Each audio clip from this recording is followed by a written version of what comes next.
ठीक है, किसके लिए होगा ये? रिजिड बॉडी के लिए होगा बेटा। ठीक है, तो यहाँ पे टॉर्क और आई के बीच में जो रिलेशन होता है, तो अगर मान लो कोई भी एक रिलेटिव एक ये रिजिड बॉडी है, ये इसका एक्सिस ऑफ रोटेशन है, ठीक है, जिसके अबाउट मान लीजिए घूम रही है किसी अल्फा एंगुलर एक्सेलरेशन से, तो इसमें अलग अलग पार्टिकल हैं, m1 m2, ये इसका सेंटर ऑफ मास है, m mn ऐसे। ठीक है, तो देखिए, तो टॉर्क क्या होता है? सबसे पहले टॉर्क, और इसमें देखो टॉर्क हमने पढ़ा था किसी एक पार्टिकल में, टॉर्क होना पार्टिकल जो पढ़ा था वो पढ़ा था r क्रॉस f। क्यों भाई, पढ़ा था नहीं पढ़ा था? बताइए। हैं? ये सर पढ़ा था। तो अब इसमें जो है, अगर summation i equal to 1 to n हो जाए, ठीक है, R I cross F I is equal to torque हो गया, ये सम ऑफ द टॉर्क है। तो इसका मतलब टॉर्क क्या हो गया टोटल रिजिड बॉडी पर? तो ये हो जाएगा R1 cross F1 plus R2 cross F2, ठीक है, up to Rn cross Fn। और F है बेटा MA के, तो M1 A1 लिख लीजिए, ठीक है, R2 M2 A2 हो गया, ठीक है, इस तरह से Rn Mn An हो गया। अब यहाँ पे एक रिलेशन पढ़ा था हमने एक्सेलरेशन का, A is equal to R alpha. तो टॉर्क जो होगा, अगर मैग्नीट्यूड हम लें इसका, कि मैग्नीट्यूड ऑफ द टॉर्क जो है वो क्या है,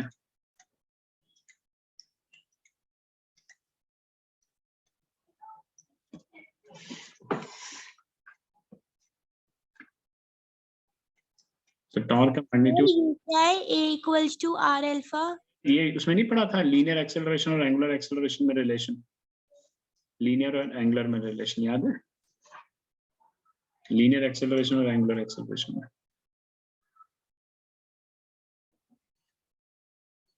है ना?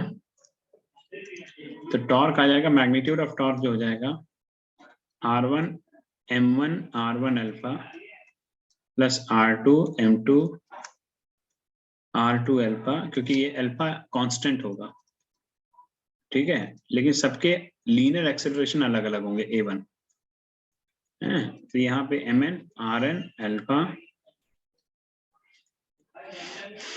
तो ये हो गया देखो M1 R1 square alpha plus M2 R2 square alpha up to Mn Rn square alpha. तो ये हो जाएगा torque is equal to alpha common कर लो, तो M1 R1 square M2 R2 square up to Mn Rn square into alpha. तो torque आ गया आई अल्फा, ठीक है, टॉर्क कितना आया? आई अल्फा दिया जाएगा। तो ये किसी भी रिजिड बॉडी पे लगने वाला टॉर्क होता है। तो जैसे अगर मैं आपसे कहूंगा कि एक सॉलिड फिट नहीं है ना। ठीक है, अगर मैं बोलूंगा कि एक सॉलिड सिलेंडर है, तो अगर सॉलिड सिलेंडर है या सॉलिड स्फीयर है, अगर वो रोल करता हुआ जा रहा है, उस पर जो टॉर्क लग रहा है, मान लो ये रोल करता हुआ जा रहा है, तो इस पर जो टॉर्क लगेगा वो आई अल्फा के बराबर होगा। और आई कितना हो जाएगा इसका? 2/5 mr स्क्वायर इंटू अल्फा। तो ऐसे निकालोगे टॉर्क, ठीक है ना? तो किसी भी रिजिड बॉडी के लिए हम ये निकालते हैं, torque equal to I alpha. ठीक है, चलो आगे लिखो, जल्दी से करो, नोट करो।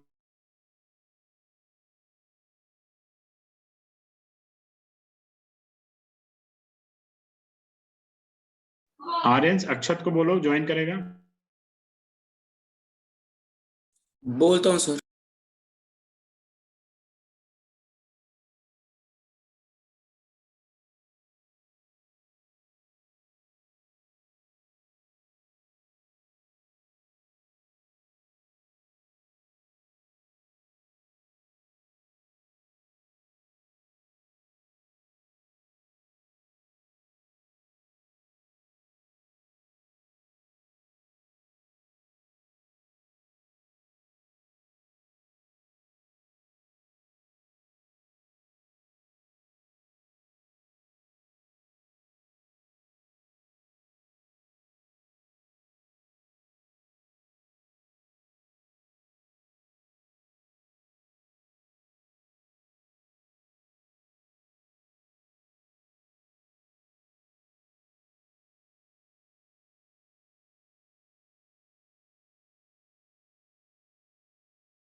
लिया बेटा? हैं, नोट हो गया? सर 1 मिनट रुक जाओ।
हो गया बेटा?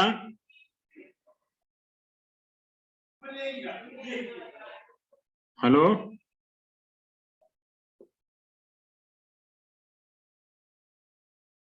Yes, sir.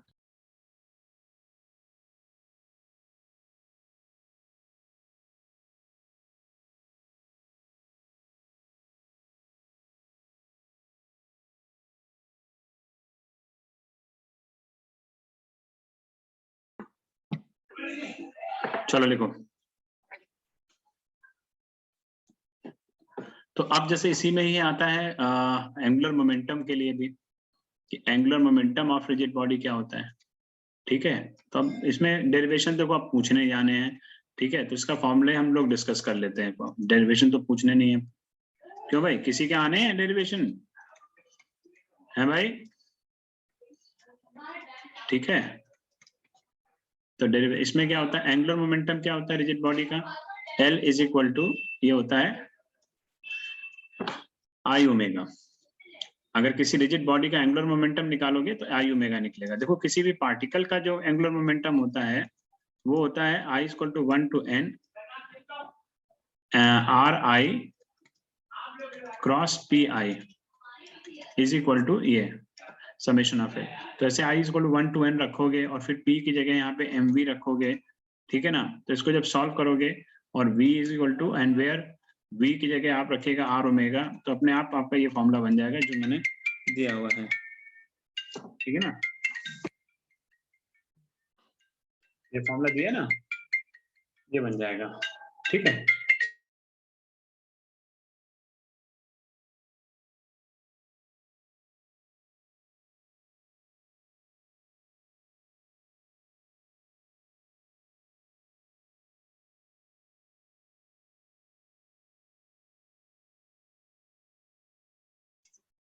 ठीक है, तो V equal to R omega, तो इस फॉर्मूले को जब रखेंगे फाइनली तो L का वैल्यू होता है आई ओमेगा।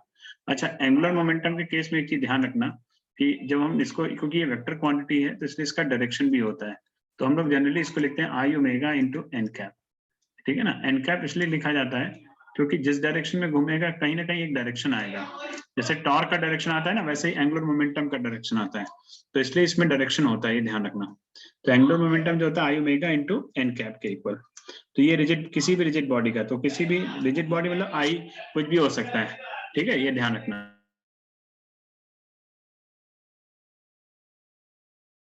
सर ये हमने पहले पार्टिकल का किया था। हाँ, पहले पार्टिकल का किया था। ये पार्टिकल देखो, ये जो फॉर्मूला होता है, this formula is for particle only. ये फॉर्मूला एक पार्टिकल के लिए होता है, लेकिन ये जो फॉर्मूला होता है, क्योंकि अब आई तुमने पूरी रिजिड बॉडी का निकाला है ना भाई, आई तुमने सॉलिड सिलेंडर का निकाला, तुमने रिंग का निकाला, तुमने डिस्क का निकाला, तुमने स्फीयर का निकाला, तुमने सिलेंडर का निकाला, है ना, अलग अलग, तो पूरी की पूरी बॉडी का निकाल रहे, तो उसके लिए एंगुलर मोमेंटम जो होता है वो आई ओमेगा यूज किया जाता है, ठीक है ना। उसके लिए क्या यूज करेंगे आप? आई ओमेगा यूज करेंगे। तो आई ओमेगा से अब इसमें अब एक है कि जैसे एक फॉर्मूला होता है जिसमें कहते हैं न्यूटन सेकेंड लॉ, ठीक है, न्यूटन सेकेंड लॉ। इसमें भी न्यूटन सेकेंड लॉ लगता है। जैसे हम लोगों ने पढ़ा था F इज इक्वल टू क्या होता है बेटा, F is proportional to delta P by delta T, याद है? है, F is proportional to delta P by delta T पढ़ा था। तो रोटेशनल मोशन में यही हो जाता है, torque is directly proportional to delta L by delta T. The rate of change of angular momentum, ये क्या होता था, लीनियर मोमेंटम। तो the rate of change of angular momentum is directly proportional to the external torque. तो torque कितना हो गया, तो delta L by delta T, तो यहां से प्रोपोर्शनलिटी ले लो के delta L by delta T, ठीक है। सर फिर से समझा दो। देखो जैसे न्यूटन सेकंड लॉ में क्या था, force is directly proportional to delta P by delta T, था कि नहीं था, याद करो। फोर्स डायरेक्ट क्या होता था, rate of change of linear momentum is directly proportional to the external force, Newton का सेकंड लॉ था कि नहीं था ये। तो उसी तरह से रोटेशनल मोशन में टॉर्क जो होता है उसको हम डिफाइन कर सकते हैं rate of change of angular momentum से, क्योंकि टॉर्क और फोर्स क्या होते हैं, लगभग सिमिलर होते हैं। टॉर्क और फोर्स क्या होते हैं बेटा, दोनों ही क्या होते हैं, दोनों ही सिमिलर होते हैं लगभग, ठीक है ना।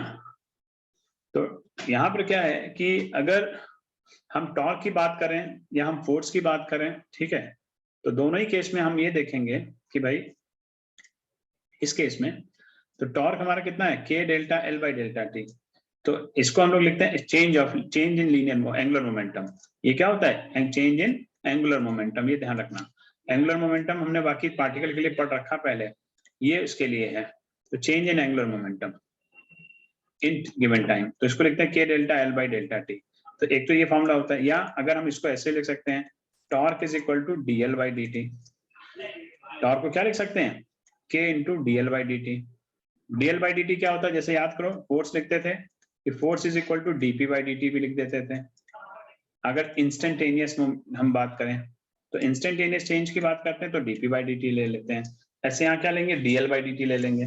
तो टॉर्क इज इक्वल टू अगर तो यानी कि अगर हमारा के 1 है एसआई सिस्टम में, तो torque is equal to DL by D T, ये भी एक फॉर्मूला होता है, ठीक है। तो नेट जो एक्सटर्नल टॉर्क है क्या है, जो एक्सटर्नल टॉर्क है वो हमेशा जो है किसके इक्वल होगा, the rate of change of angular momentum के, किसके इक्वल होगा, rate of change of angular momentum के। तो टॉर्क एक्सटी जो होगा, this is equal to DL by D T. Torque ext is equal to DL by D T.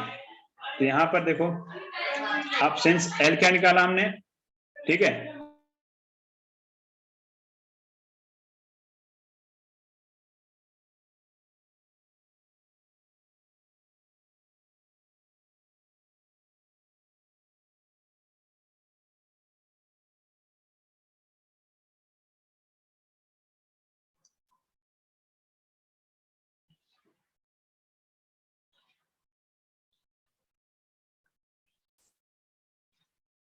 तो L क्या हो जाएगा, एल जो होता है सिंस एल रिजिड बॉडी के लिए आई ओमेगा होगा, तो टॉर्क एक्सटी कितना आ जाएगा, D by D T of I omega, ठीक है। तो ये भी एक फॉर्मूला है, ये ध्यान रखना, L D by x by D T. तो टॉर्क की एक्सटी जो है आप यहां से भी निकाल सकते हैं, देखो I into D omega by D T. और D omega by D T rate of change of angular velocity, ये क्या होता है, ये होता है एंगुलर एक्सेलरेशन। तो टॉर्क का फॉर्मूला देखो हमने आई अल्फा प्रूव किया था ना पहले, अभी पीछे यहाँ पे ये रहा, वही फॉर्मूला यहाँ भी प्रूव हो जाता है। तो यहाँ से भी टॉर्क का आई अल्फा निकलता है बेटा।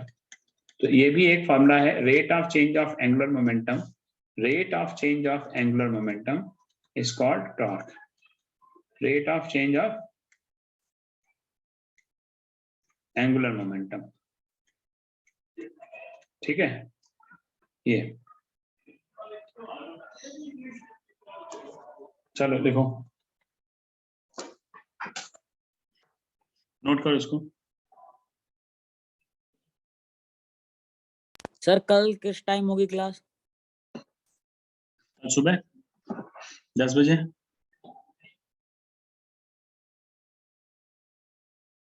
जैसे पहले डिसाइड किया हुआ है। Okay sir.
हो गया? Sir 1 minute.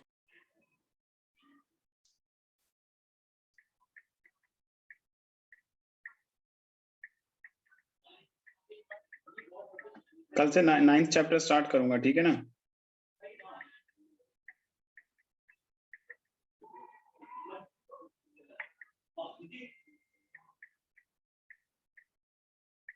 सर तो सर ये आज आप खत्म हो गया? कुछ कह रहे थे?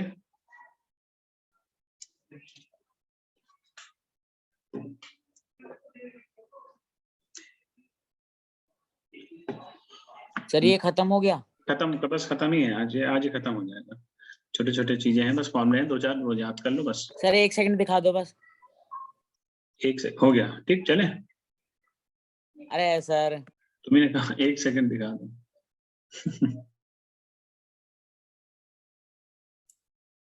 सर आपके पास कल की क्लास की रिकॉर्डिंग्स होंगी?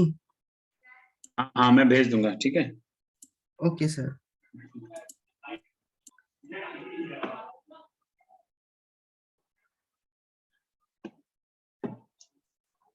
चलो देखो, तो ये होता है, एक है इसमें सबसे इंटरेस्टिंग है कंजर्वेशन ऑफ एंगुलर मोमेंटम, ठीक है? जैसे कंजर्वेशन ऑफ लीनियर मोमेंटम होता था ना, ऐसे कंजर्वेशन ऑफ एंगुलर मोमेंटम होता है बेटा। कंजर्वेशन ऑफ एंगुलर मोमेंटम क्या होता है? देखिए, अब एंगुलर मोमेंटम कंजर्व्ड है, इसका मतलब क्या होना चाहिए? देखो, जैसे मान लो अगर ये कोई एक व्हील है, ठीक है? एक व्हील में ले लो इसको कि ये एक व्हील है, ठीक है? इस तरह से ये व्हील है। अब मैं इसमें एक जो है, एक थ्रेड मैंने ऐसे बांध रखा है, ऐसे इस तरफ से खींच रहा हूं इसको, और एक जो है मैंने इस तरफ से ऐसे बांध रखा है, इस तरफ से खींच रहा हूं ये। अब क्या होगा कि अगर, और ये इसका एक्सिस ऑफ रोटेशन है, तो अब देखा जाए ये अगर इससे आर है, ये भी आर है, तो इस केस में क्या होगा? इसमें जो टॉर्क कितना होगा बेटा बताओ? यानी आर F1 इस तरफ, और इसमें क्या होगा? आर F2 इस तरफ। ये क्लॉकवाइज में चलेगा, ये एंटी क्लॉकवाइज में चलेगा, चलेगा कि नहीं चलेगा?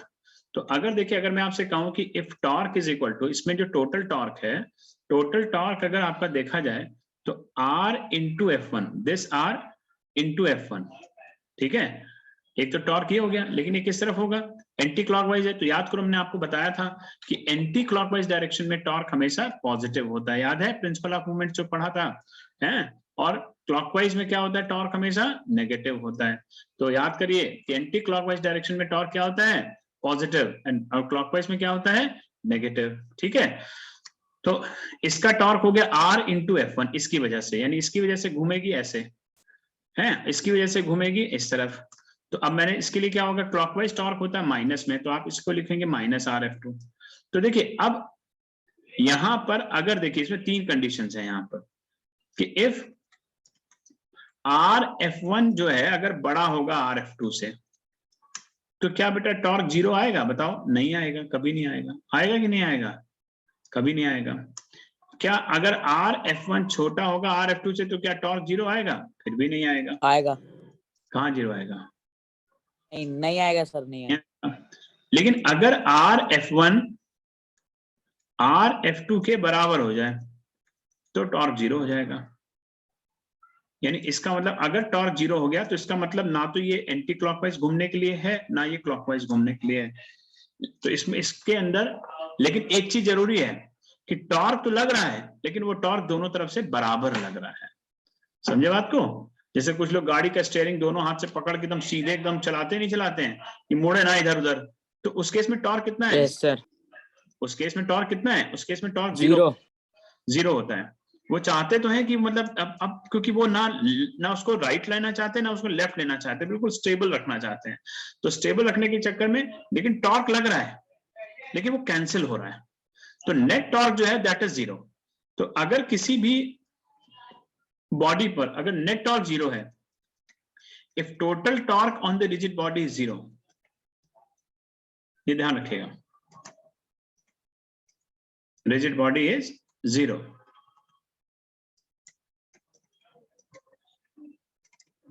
तो अगर टॉर्क 0 है तो देखिए we know that torque is equal to क्या होता है बेटा, delta L by delta T. क्यों बेटा, होता है कि नहीं होता है, अभी पढ़ा था ना। तो अगर टॉर्क यस सर। 0 हो जाए तो delta L by delta T क्या हो जाएगा, 0 हो जाएगा। तो टाइम तो 0 हो नहीं सकता कभी, तो डेल्टा एल 0 हो जाएगा। और डेल्टा एल 0 होने का मतलब क्या हो गया, L F minus L I 0 हो गया। और L F minus L I 0 होने का मतलब क्या हो गया बेटा, कि final angular momentum this is equal to initial angular momentum. यानी इस केस में एंगुलर मोमेंटम कांस्टेंट रहेगा या सेम रहेगा। ठीक है, इसको फाइनल एंगुलर मोमेंटम बोलते हैं, is equal to initial angular momentum. समझे नहीं समझे बात को, हैं? ठीक है, यानी जो यस सर। पहले आएगा वही एंगुलर मोमेंटम बाद में आएगा, लेकिन कंडीशंस क्या होंगी कि टोटल टॉर्क 0 होना चाहिए। अगर 0 नहीं है तो कभी भी 0 नहीं आएगा, तब एंगुलर मोमेंटम कभी भी कंजर्व नहीं होगा। बात समझ में आ गई है? फिर इसके एग्जांपल करते हैं सर। चलो जल्दी से पहले को करो, नोट करो।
कर लिया बेटा?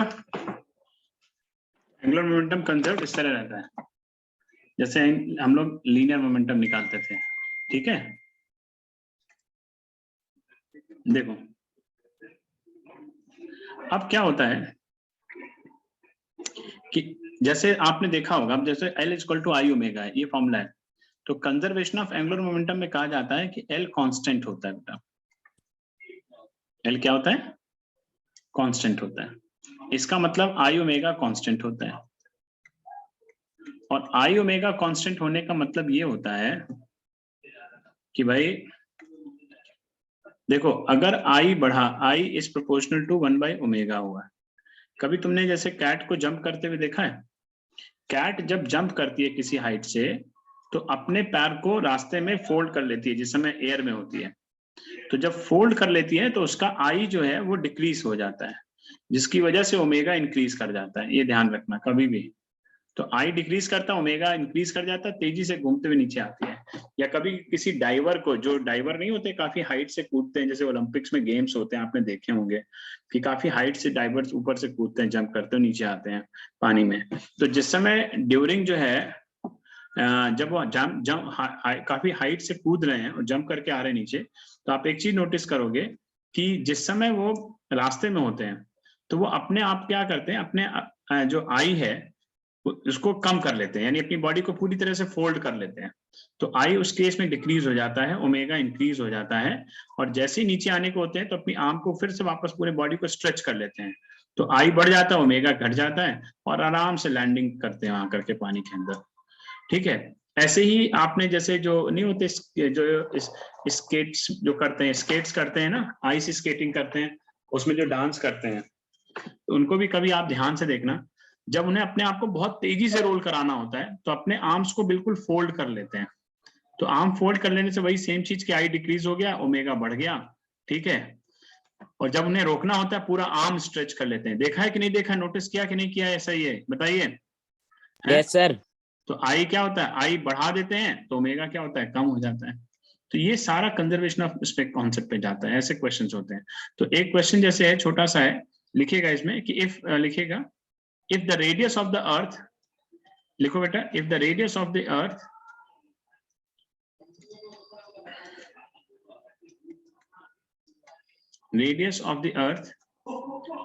shrink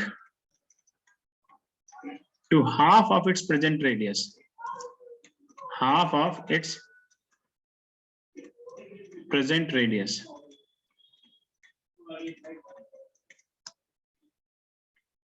तो टाइम पीरियड में चेंजेस क्या होंगे, हमें ये बताना है।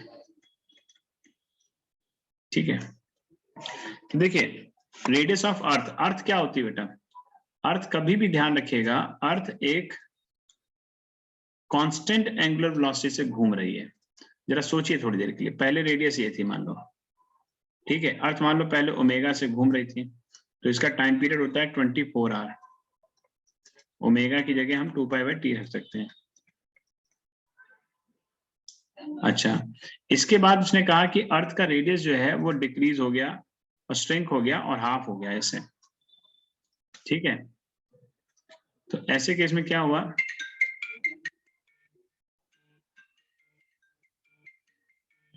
ठीक है, ये r/2 हो गया, तो इसका ओमेगा ओमेगा डैश हो गया, पहले ओमेगा था अब ओमेगा डैश हो गया। ठीक है, तो कितना ओमेगा होगा ये देखना होगा एक बार, एक मिनट जरा होल्ड करना।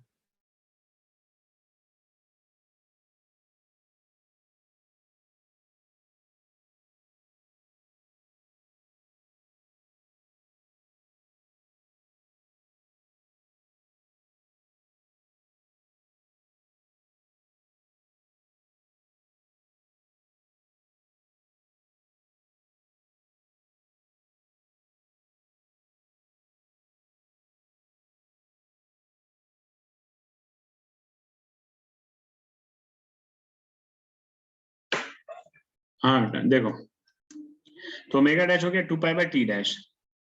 अब दोनों ही केस में अगर देखा जाए तो ये कांस्टेंट ओमेगा से घूम रहा है। देखो, जब एंगुलर मोमेंटम कंजर्व्ड होता है, ये ध्यान रखना बेटा, जब एंगुलर मोमेंटम कांस्टेंट कब होता है बेटा, जब टॉर्क क्या होता है, 0। जरा इस चीज को देखो जो मैं लिखने जा रहा हूँ, टॉर्क क्या होता है, 0, और टॉर्क क्या होता है बेटा, आई अल्फा होता है। तो आई अल्फा भी कितना आएगा बताओ बेटा, 0 आएगा कि नहीं आएगा। तो आई तो किसी का 0 हो नहीं सकता, तो इसलिए उसका अल्फा 0 हो जाता है। और अल्फा एंगुलर एक्सेलरेशन होता है, और एंगुलर एक्सेलरेशन होता है delta omega by delta T, यानी change in angular velocity upon time. तो जब अल्फा अगर 0 है तो ओमेगा जो होता है डेल्टा ओमेगा 0 हो जाता है। तो ओमेगा या क्या होता है बेटा, या तो कांस्टेंट होता है या ओमेगा भी 0 हो जाता है। तो इस केस में अगर ओमेगा कांस्टेंट है तो इसका अल्फा क्या होगा बेटा, 0 नहीं होगा, बताइए। अर्थ कांस्टेंट उससे घूमती है, थोड़ी झटके लगते हैं हमको। Yes sir. तो भाई हमें झटके लग रहे होते हैं, हमें झटके तो नहीं लग रहे होते हैं, कांस्टेंट एंगुलर वेलोसिटी से ये घूम रहा होता है। तो ओमेगा होता है कांस्टेंट एंगुलर वेलोसिटी। हाँ बोलो। एल कांस्टेंट कैसे होएगा? एल कांस्टेंट तब होता है जब टॉर्क 0 होता है। अभी तो पीछे प्रूफ किया हमने, आई ओमेगा कांस्टेंट याद करो, अभी पीछे प्रूफ नहीं किया। ये रहा डेल्टा एल 0। डेल्टा एल 0 तभी होगा जब एल कांस्टेंट होगा, यानी इनिशियल और फाइनल सेम होगा। ठीक है भाई, चेंज 0 कब हो सकता है? जब दोनों बराबर हो ना। क्यों? Yes sir. तो कांस्टेंट होगा तभी तो बराबर होगा, नहीं है बेटा? हाँ जी सर। ठीक है।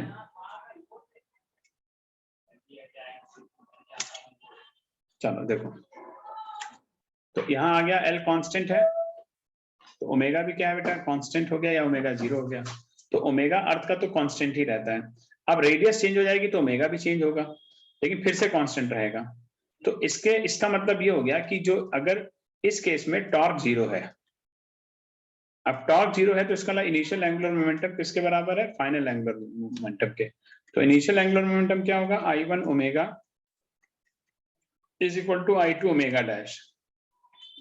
तो I1 अर्थ का कितना होता है? अर्थ एक तरह से सॉलिड स्फीयर की तरह होता है, तो 2/5 mr स्क्वायर। I2 हो जाएगा 2/5 mr/2 का होल स्क्वायर। ठीक है, तो ये सब कैंसिल हो गया। ठीक है, तो बचा omega is equal to omega dash by 4, यानी ओमेगा डैश हो गया 4 ओमेगा, यानी एंगुलर वेलोसिटी बढ़ जाएगी उसकी। पहली चीज तो कि आई कम हो गया है, तो नेचुरल सी बात है ओमेगा एंगुलर वेलोसिटी बढ़ जाएगी। टाइम कितना हो जाएगा? तो इसको लिखो 2π/t dash is equal to 4 into 2π/t। तो 2π से 2π कैंसिल हो गया, 1/t dash is equal to 4/24। तो t डैश की वैल्यू आ गई 6r।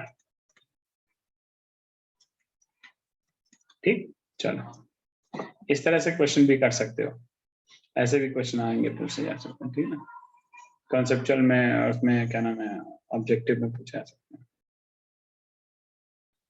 नोट करो बेटा जल्दी से।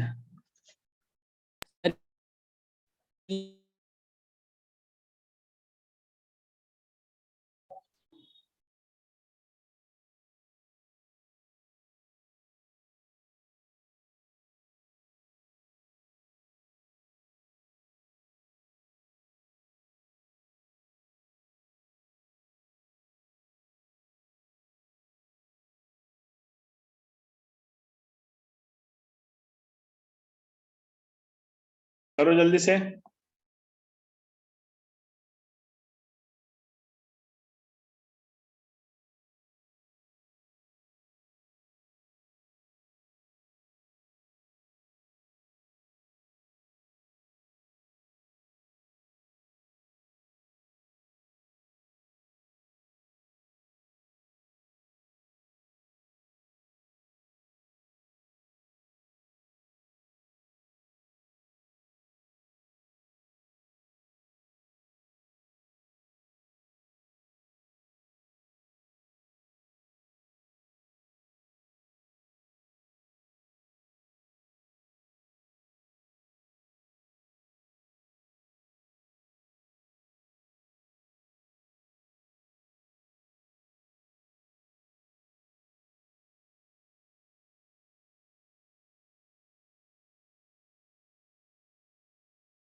डन बेटा।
नोट कर लिया बेटा? Yes sir. तो बोला तो करो यार, मैं बैठा हूँ तो बोलिए। यस सर, कर लिया नोट। बताया करो, तुरंत बोल दिया करो, ठीक है। अब देखो, तो अब जैसे ये कंजर्वेशन ऑफ एंगुलर मोमेंटम के एग्जांपल्स हुए हैं कि कहीं पे भी लगाओगे, जहां पर आपको टॉर्क क्या दिखेगा, 0। जहां भी टॉर्क 0 दिख जाए वहां पे conservation of angular momentum apply कर दो, ठीक है, ये ध्यान रखना। चलो आगे देखो, तो ये हो गया। इसके बाद L equal to I omega आ गया, तो आपके पास फॉर्मूले आ गए। Kinetic energy equal to half I omega square, देखो ये फॉर्मूले आ गए हैं। L is equal to I omega आ गया बेटा, और torque is equal to I alpha आ गया, ठीक है। अब इसमें एक और भी हम इसमें यूज कर सकते हैं कि जैसे काइनेटिक एनर्जी तुम्हारा हाफ आई ओमेगा स्क्वायर है, तो इसको अगर मैं आई से मल्टीप्लाई करूं और आई से डिवाइड करता हूं, तो half I square omega square जो है वो L स्क्वायर हो जाएगा। तो ये रिलेशन होता है kinetic energy versus angular momentum का। चलो, ये रिलेशन है काइनेटिक एनर्जी उसके बीच में, ठीक है।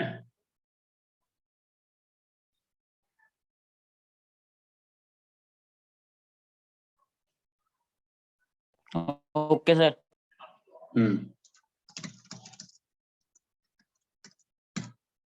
चलो देखो, तो अब जैसे मान लीजिए, सर 1 मिनट रुक जाओ। अच्छा अच्छा, लिख लो लिख लो।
तो नोट कर लिया होगा।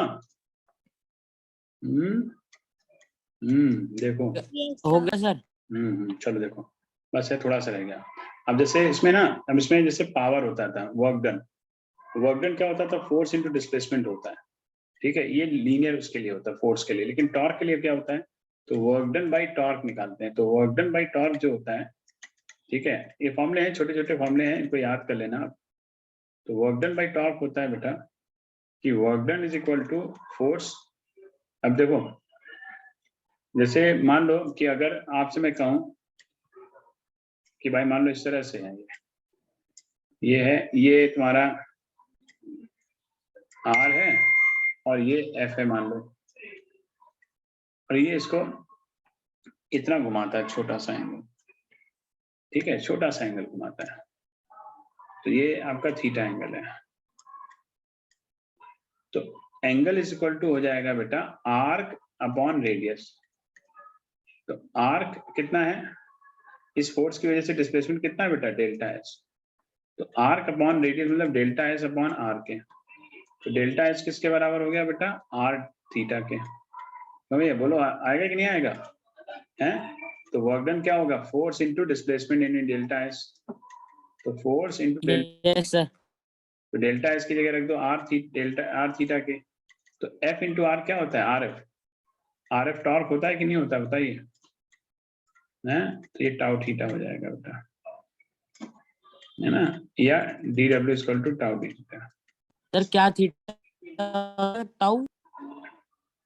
ये टॉर्क होता है कि नहीं होता है? टॉर्क होता है कि आर एफ नहीं होता है? इसको टाउ बोलते हैं, टाउ। टॉर्क तो होता बोला। R into F.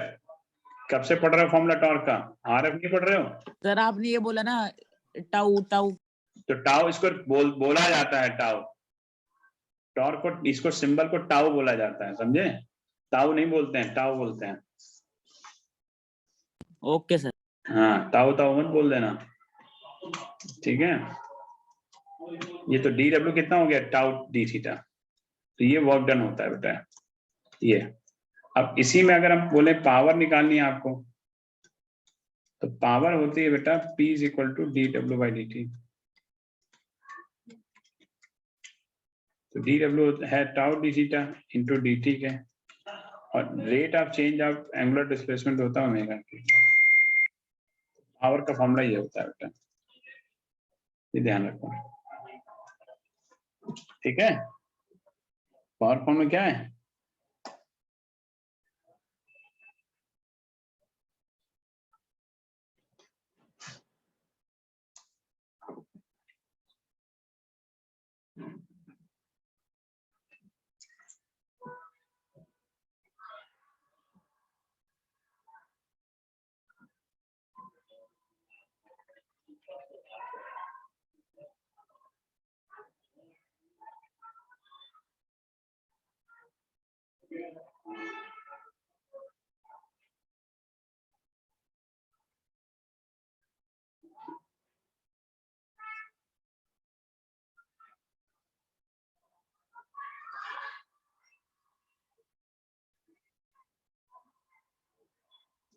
ठीक है बेटा, तो ये है तुम्हारा यहां तक, ठीक है। तो यहां से खत्म ये चैप्टर। कल से चैप्टर 9 स्टार्ट करूंगा, ठीक है। सुन रहे हो?